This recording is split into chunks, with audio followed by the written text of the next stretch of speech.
د سوات په علاقه د تانا کوکارۍ په حدود کې د غرونو په سر باندې آباد د یو څو کلو په منځ کې تیر ورځ د اوبو په سر باندې په دویم ځل تاوتریخوالی راغلی و. نن د دغه تنازع حل کېدو لپاره د پولیس اهلکار او د DRC کمیټې ممبران دغه علاقې ته روان وو چې په لار کې د گاډي د حادثې له وجې نه په گاډي کې ناست 8 تنان زخمیان شو. د دې پیښې په حوالې سره SDPO محمد اسحاق خان پاسون نیوز سره د خبرو اترو په وخت وویل. دا زموږ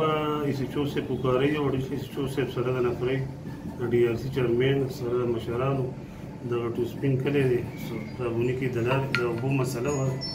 تقریبا د 1500 کلو هغې ته روان وو د غزې ته دغه موقع نشاندهي دپاره د هغه ځای فیصلې دپاره زموږ په ټیم باندې چې کله زموږ DPO صاحب خبر شو قاسم علي خان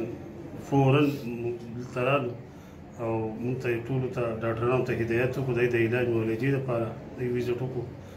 فرضاً سره خبرې وکړي ټول د ډاکټرۍ عملي سره ټولو ته هدایت وکړو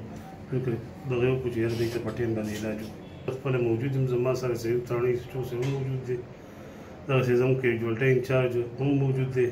مشران DRC سابقه ناظم اکبر حسین صاحب ټول هم موجود وو